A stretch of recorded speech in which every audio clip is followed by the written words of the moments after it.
بسم الله الرحمن الرحيم. احنا هنا بنصور في قطعة أرض. قطعة الأرض هي مقسومة لكذا جزء. اللي قدامنا دول اللي هم مزروعين مانجا، اللي جنبيهم الموز. وبقول الموز لأن يبقى المية هنا ملوحتها حلوة جدا، 400-450، لأن الموز ما بيطلعش غير على المية العذبة. طيب الثلاث فدادين دول من ضمن 5 فدادين إلا ربع متصورين بسور كامل اهو. انا بصور من فوق الفيلا، وادي البسين اهو شغال. بس الفيلا بصراحة ما يتقالش عليها فيلا لان هي مهملة جدا.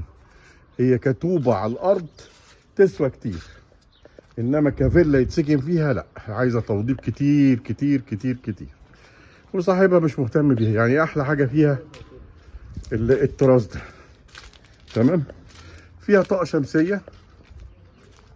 المعلف ده تبع ال5 فدادين الا ربع، والفدان اللي هناك ده لغاية تبة التراب، لغاية اخر الموز كده تبع هنا. يبقى هنا غالبا فدانين الا ربع، وهنا 3.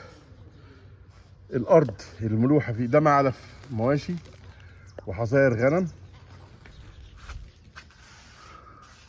طيب البوابة هنا قدام هنا في فدان منه للاسفلت، فدان ونص.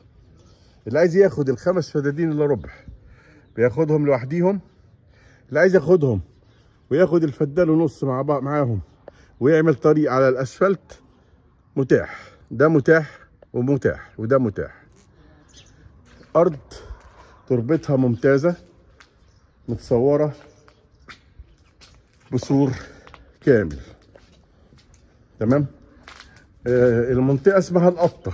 ارض القطة خصبة وتطلع منتجات ممتازة، يعني الزرع بتاعها ممتاز. ادي الموز بتاع الجار اهو، ما شاء الله، الله اكبر، ربنا يبارك له فيه. الاستراحة دي تبعكم. ده جامع من جوه الارض، تمام. ده جامع، ها، ده جامع اللي بره ده اللي فيه الميكروفونات، واللي تحت دي حظيرة للغنم. المكان ما شاء الله، الله اكبر، في منتهى الجمال. انما عايز واحد مهندس يمسكه يظبطه صح كزراعة، وعايز مهندس يظبط المباني. يعني مساحة الفيلا دي مش قليلة، مساحة مش قليلة. عند القبب دي في الفدان هنصوره واحنا خارجين، فدان ونص. الفدان ونص ممكن مع الارض اللي هي 5 فدادين الا ربع يتباعوا مع بعض. المنطقة في القطة، تمام، بجوار سجن القطة.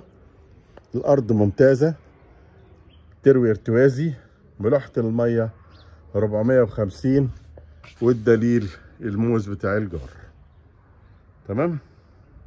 هننزل نكمل الفيديو بالفدان ونص الامامي. ده مدخل ال5 فدادين الا ربع كده، واحنا خارجين هنصور. ادي ال3 فدادين هنا، وهنا في المعلف والفدان اللي تحت لغايه التبه العاليه ولغايه حدود الموز، تمام. المزرعه متصوره بسور بالكامل. ورقها ايه يا حجيج؟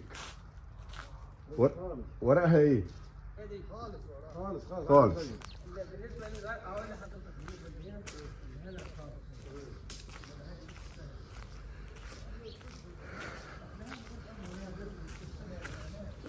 دي البوابة الرئيسية. هنطلع بره. اللي في وشنا ده الفدان ونص اللي يطلع على الاسفلت اهو. ده لو كده ادي هي المزرعة اهي. لو خدت الفدان ونص بمنزل وتعمله بكيفك يطلعك على الاسفلت. مفيش يعني، ده يا دوب مسافة الفدان ونص، تمام. ادي الفدان اللي تحت اهو، وادي المعلف، وادي الاسفلت اهو اللي ماشي عليه العربيه الحمراء دي. ودي استراحه تبع الارض، تبع الفدان ونص. تبع الفدان ونص، مبنيه خرسانه. المباني دي متصالحه. كله متصالح. تمام. شكرا. كان معاكم اشرف فهمي، مزارع واراضي للبيع في مصر. تليفون 010 61 61 10 55. شكرا.